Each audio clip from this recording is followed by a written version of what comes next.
And so my takeaway from that is that it's possible that we will be seeing some additional U.S. and NATO forces ahead.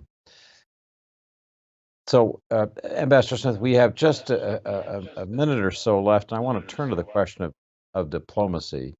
In the last week, there have been signs that both Russia and Ukraine have slightly eased and modified their conditions for a settlement. I wrote this morning in the Washington Post about an Israeli initiative to try to bring the parties towards some kind of negotiation. I quoted a U.S. official as saying they welcome this effort to find an off-ramp, but that it's Zelensky's decision. Give our viewers your sense of where diplomacy stands after this week of some movement, even as the war continues. Well, much like what I just walked through on the posture front, actually, the diplomatic story is a longer one as well.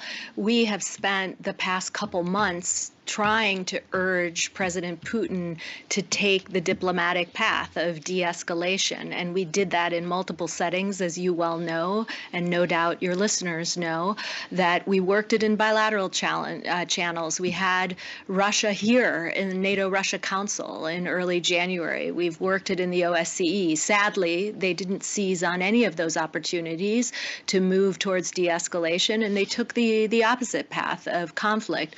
We're now in a situation where we're still looking at diplomatic solutions. We're urging folks to sit down and, if they can, bridge their differences and find some sort of political settlement, all the better.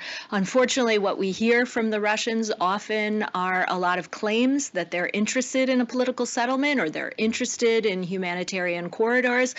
But honestly, we haven't seen a lot of evidence yet that they're taking that seriously. And in fact, they continue, as you noted, to attack multiple cities across Ukraine, and in a way that all of us find to be deeply, deeply troubling. So we will encourage folks to pursue a diplomatic course, but we also have to ensure that we understand that the Russians sometimes say more than they're actually willing to do.